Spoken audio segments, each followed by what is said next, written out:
샬롬 샬롬 샬롬 샬롬. 하나님 사랑합니다. 여러분 주 안에서 사랑합니다.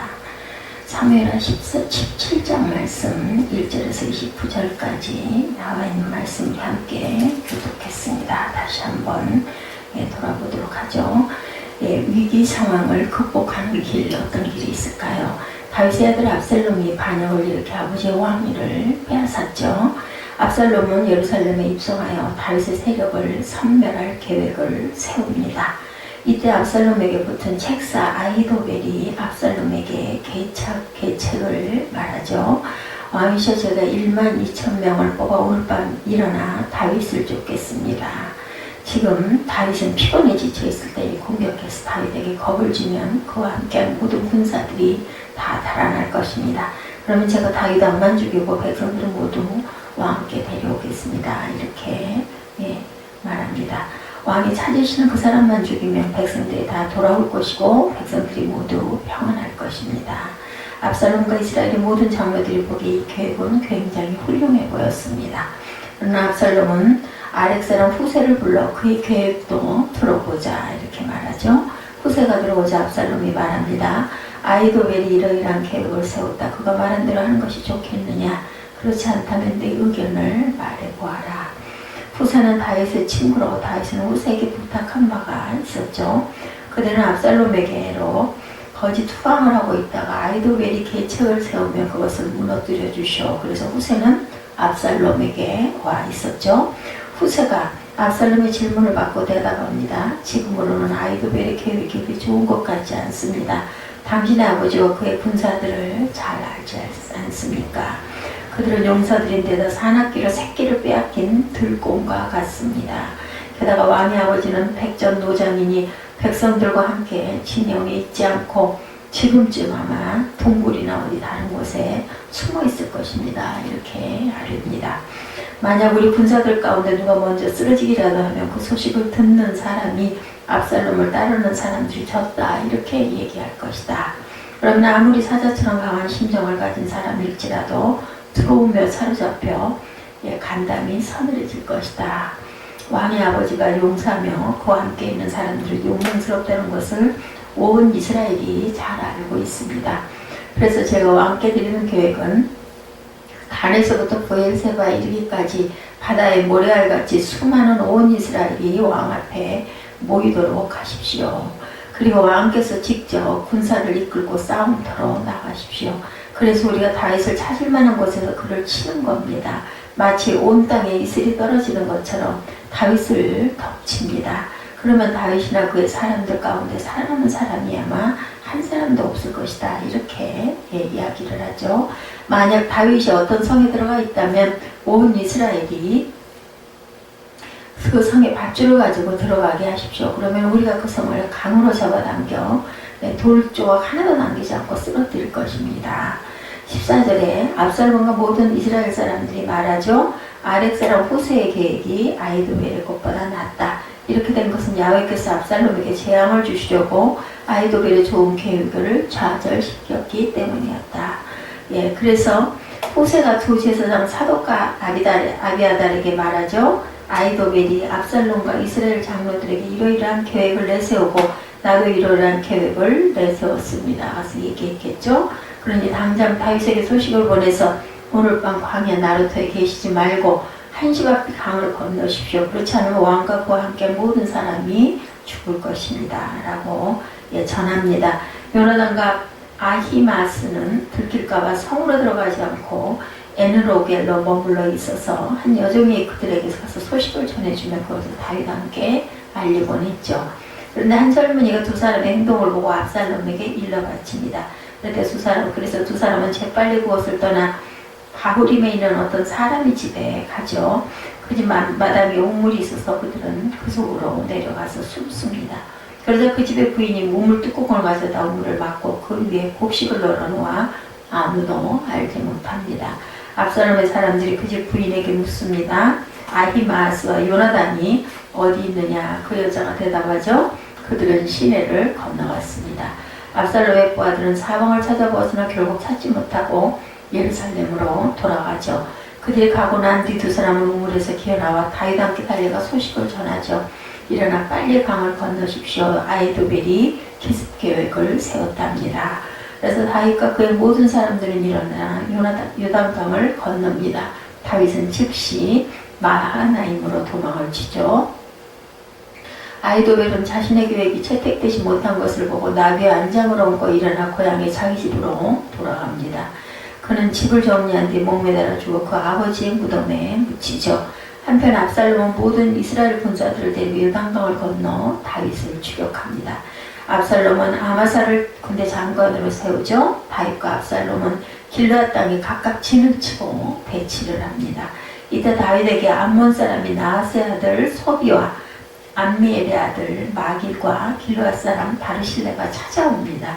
그들은 다윗에게 침대와 대야와 그릇들을 가져오고 밀과 보리와 밀가루와 볶은 곡식과 콩과 팥과 볶은 녹두와 꿀과 버터와 양과 치즈를 가져와 다윗과 그의 일행들에게 먹으라고 줍니다. 다윗과 그의 사람들은 세 사람의 공개를 통해 충분히 양식을 먹고 휴식을 취해서 힘을 얻습니다. 다윗은 압살롬의 반역을 일으키자 그 즉시 군대로서 가거나 반란군을 제압하려 하지 않고 예루살렘에서 후퇴해서 하나님의 뜻을 묻고자 했죠. 다윗은 그는 이 모든 불행이 자신의 죄로 인한 것이라고 생각하며 통회하고 애통하는 마음으로 예루살렘을 떠나왔습니다. 압살롬은 피 한 방울 흘리지 않고 예루살렘을 차지하였고 이스라엘 백성들도 압도적인 지지를 받았죠. 또한 다윗보다 훨씬 많은 숫자의 군대를 거느렸습니다. 그뿐만이 아니고 그에게는 당대에 가장 지혜롭다고 평가받는 아이도벨이 참모로 있었죠. 이처럼 압살롬은 황당히 도망친 다윗과 그의 사람들을 언제라도 손쉽게 제압하고 완벽한 승리를 거머쥘 여건을 가지고 있었습니다. 그러나 이러한 충분한 승리의 여건에도 불구하고 압살롬은 다윗을 제거할 수 있는 기회를 놓치고 서서히 몰락의 길로 걸어가게 됩니다. 반면에 다윗은 절제절명의 위기를 벗어나 왕권 회복의 길로 돌아섭니다. 압살롬의 쇠락과 다윗의 회복의 원인은 과연 무엇이었을까? 한마디로 말하면 하나님의 은혜였었죠. 하나님께서 다윗과 함께 하셨고 다윗을 도우셨기 때문입니다. 위기 상황에 있던 다윗은 하나님의 은혜로 위기를 극복하고 회복과 소생의 길을 걸을 수가 있었고 이 기사는 우리에게 희망과 용기를 주죠. 우리도 고난과 위기 상황이 있다 할지라도 하나님의 은혜를 간구하고 그 은혜를 체험한다면 다윗처럼 회복과 소생을 경험할 수 있기 때문이죠.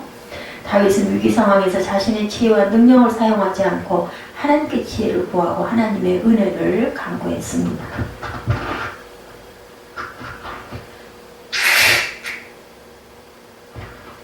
우리도 다윗처럼 하나님의 지혜와 은혜를 간구하기만 한다면 하나님의 은혜는 우리에게도 나타날 것입니다. 고난과 위기 상황에 있는 하나님의 자녀들에게 하나님이 주시는 은혜는 어떤 것일까? 위기 때 기도하면 하나님이 지혜를 주시죠. 하나님의 위기 상황에 있는 다윗에게 지혜를 주셨습니다. 다윗은 예루살렘을 떠나갈 때 압살롬이 반역을 일으켰다는 소식과 함께 한 가지 불행한 소식을 듣게 됩니다. 그것은 당대의 최고 전략가인 아이도벨이 압살롬의 편에 섰다는 소식입니다. 압살롬에게 아이도벨이 있다면 다윗은 압살롬을 도저히 이길 수가 없다는 것을 알았기에 다윗은 엄청난 위기의식을 느낍니다. 그래서 다윗은 소식을 들은 즉시 이렇게 기도합니다. 31절에 보면 야훼 원하옵건대 15장 31절이죠. 아이도벨의 모략을 어리석게 하옵소서. 하나님은 다윗의 기도를 들어주신 거죠. 그래서 다윗에게 하나님의 지혜를 주십니다. 다윗은 자기를 따라오겠다고 하는 후세를 압살롬에게 보냅니다. 후세를 거짓 투항하기 위해서 기회가 되는 대로 아이도벨의 모략을 무력화시키도록 한 것이죠. 다윗이 후세를 압살롬에게 보낸 것은 절묘한 전략이었습니다. 하나님의 지혜였기에 가능한 일이었겠죠. 아이도벨이 다윗을 없앨 수 있는 완벽한 계획을 세워서 압살롬에게 건의합니다. 그의 판단은 지금 다윗과 그의 일행들이 급히 도망치느라 정신적으로 육체적으로 매우 피곤했기 때문에 기습을 한다면 전혀 대응을 못할 것이고 그 와중에 다윗만 죽이면 더 이상 싸울 것이 없이 다윗의 일행들을 다치지 않고 데리고 돌아올 수 있다는 그런 것이었죠. 아이도벨의 상황 판단과 전력은 매우 정확했습니다. 아이도벨이 혼자 1만 2천을 거느리고서 다윗의 일행을 급습했다면 승리를 했을 것인데 그런데 압살롬은 아이도벨의 모략을 흡족해 하면서도 곧장 실행에 옮기지 않고 후세에게 물어보겠다고 했습니다. 후세는 아이도벨의 모략을 듣고 간담이 서늘해지죠. 그는 마음을 가다듬고 압살롬에게 건의합니다. 결론적으로 아이도벨의 모략은 안 된다 이렇게 설득을 한 거죠. 후세는 그 이후로 다윗은 전쟁에 능한 사람이기 때문에 백성과 함께 자지 않고 운신처에 숨어있기 때문에 쉽게 잡을 수 없을 것이다. 예, 이렇게 말하죠. 또한 다윗과 함께한 군사들도 용맹한 사람들이라 다윗을 잡을 수가 없다고 이렇게 얘기합니다. 만일 기습을 했다가 압살롬의 군사 일부가 죽었다는 소식이 전해지면 전체의 사기가 꺾여서 기습작전이 실패로 돌아갈 것이다. 후세는 아이도벨의 작전을 비난하는 것으로 그치지 않고 그럴싸한 대안을 또한 제시하죠. 그러나 압살롬이 온 이스라엘 지파로부터 군대를 소집해서 대군을 모으라고 부추깁니다. 그리고 압살롬이 군대를 직접 이끌고 나가서 마치 온 땅에 이슬이 내린같이 다윗의 군대를 엄습하면 통쾌한 승리를 거둘 것이라는 거죠.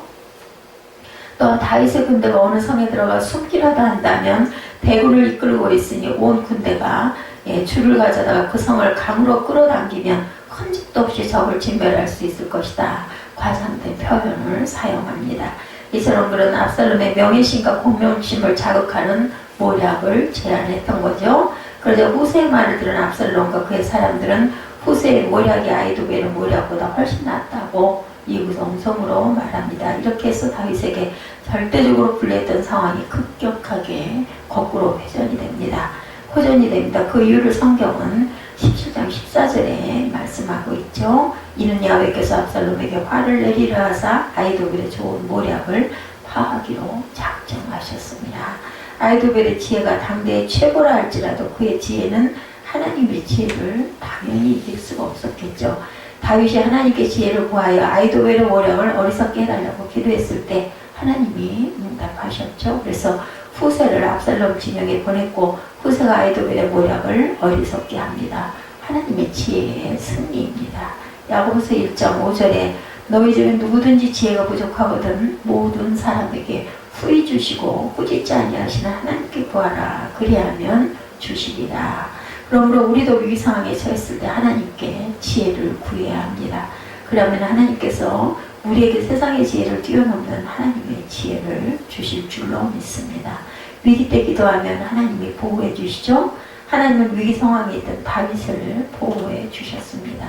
후세는 아이도벨의 완벽한 모략이 혹시나 실행에 옮겨질까 염려가 돼서 다윗을 지지하던 사독과 아비아달 제사장에게 말하기를 어서 빨리 다윗에게 연락하여 요단강을 서둘러 건너 멀리 도망치도록 하라고 시킵니다. 두 청년은 평소에도 은밀하게 다윗의 진영에 예루살렘 소식을 전하는 첩자의 역할을 해오던 사람이죠. 이날도 두 사람은 민첩하게 움직여서 다윗의 진영에 소식을 전하려고 출발을 했고 압살롬의 정보원에게 두 사람이 발각이 되죠. 결국 압살롬은 군사를 보내서 두 청년을 체포하려고 했는데 두 청년은 바울임이라는 마을 한 집에 우물 속에 숨습니다. 그런데 그 집의 부인은 다윗을 지지하는 사람인지라 두 청년을 우물에 숨겨주고 압살롬의 군대를 따돌리죠.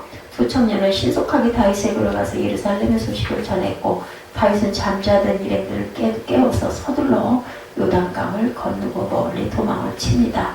22절에 다윗이 일어나 모든 백성과 함께 요단을 건널새 새벽까지 한 사람도 요단을 건너지 못한 자가 없었더라 이렇게 증거합니다.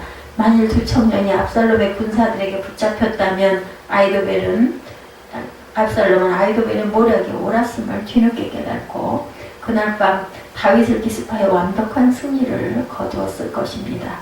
그렇지만 하나님의 두 청년을 보호해 주셨고 다윗과 그의 일행들을 보호해 주신 결과죠. 이사야 41장 10절에 두려워하지 말라 내가 너와 함께함이라 놀라지 말라 내가 네 하나님이 됩니다. 내가 너를 굳세게 하리라 참으로 너를 도와주리라 참으로 나의 의로운 오른손으로 너를 붙들리라. 하나님은 다윗이 위기 상황에서 하나님의 은혜를 간절히 구하였을 때 하나님의 의로운 손으로 붙들어 주서 안전하게 보호해 주셨습니다. 하나님의 은혜를 간구하는 우리에게 하나님의 보호를 베풀어 주십니다.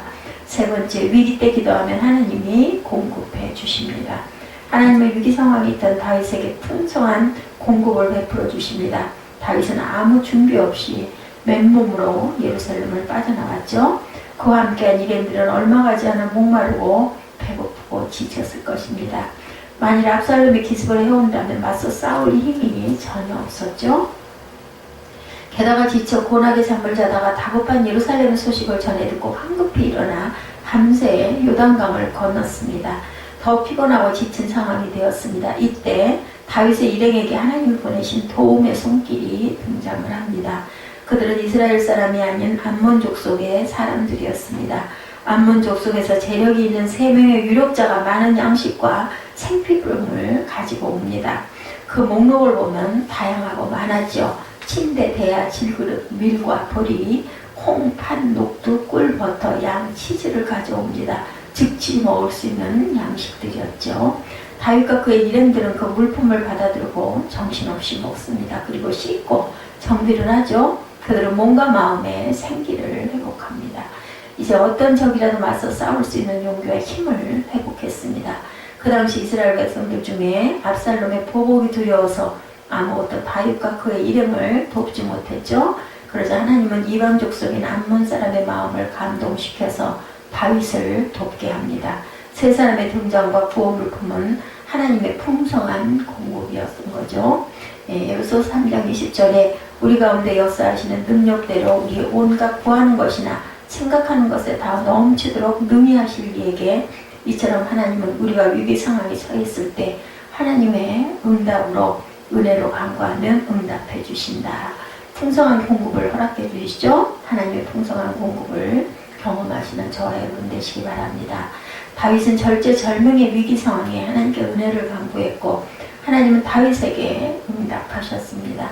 하나님이 지혜를 주셨고 하나님의 보호를 주셨습니다. 그리고 하나님의 공급을 주시죠. 그래서 다윗은 위기 상황을 극복하고 회복과 소생을 할 수가 있었습니다. 하나님은 우리에게도 동일한 은혜를 주시죠. 중요한 것은 우리가 위기 상황 때 두려워하지 말고 하나님의 은혜를 구하는 기도와 그리고 믿음이 있어야 되겠다는 것. 오늘 사무엘하 17장 전체의 말씀을 통해서 위기 상황을 극복하는 것은 하나님께 구하고 믿음으로 행할 줄 아는 저와 여러분들이 되시는 그러한 귀한 은혜가 있기를 주님의 이름으로 축복합니다.